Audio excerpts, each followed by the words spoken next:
بسم الله الرحمن الرحيم تبارك الذي بيده الملك وهو على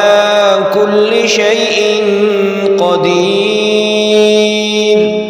الذي خلق الموت والحياة ليبلوكم أيكم أحسن عملا وهو العزيز الغفور الذي خلق 7 سماوات طباقا ما ترى في خلق الرحمن من تفاوت فارجع البصر هل ترى من فطور ثم ارجع البصر كرتين ينقلب إليك البصر خاسئا وهو حسير ولقد زينا السماء الدنيا بمصابيح وجعلناها رجوما للشياطين وأعتدنا لهم عذاب السعير وللذين كفروا بربهم عذاب جهنم وبئس المصير إذا ألقوا فيها سمعوا لها شهيقا وهي تفور تكاد تميز من الغيظ كلما ألقي فيها فوج سألهم خزنتها ألم يأتكم نذير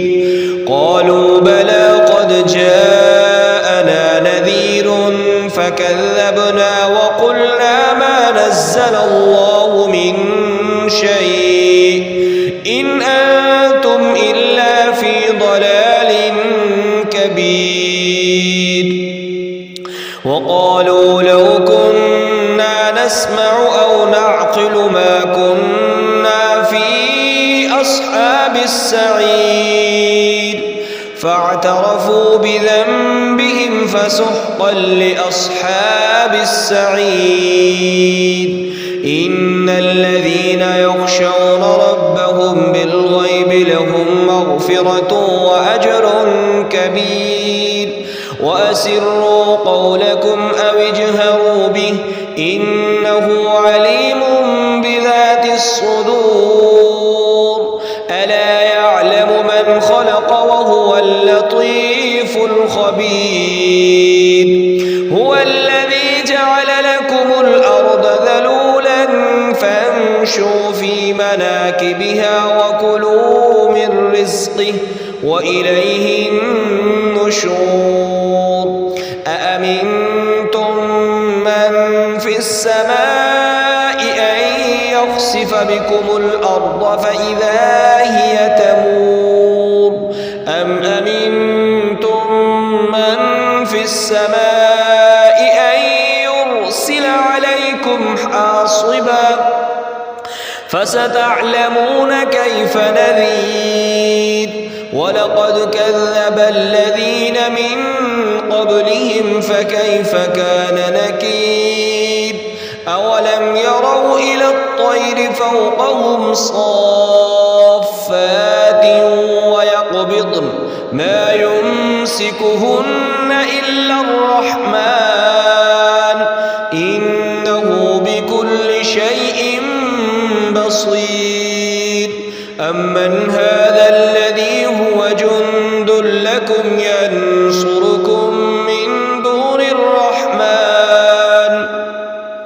إن الكافرون إلا في غرور أمن هذا الذي يرزقكم إن أمسك رزقه بل لجوا في عتو ونفور أفمن يمشي مكبا على وجهه أهدى أمن يمشي سويا على صراط مستقيم قل هو الذي أنشأ أنشأكم وجعل لكم السمع والأبصار والأفئدة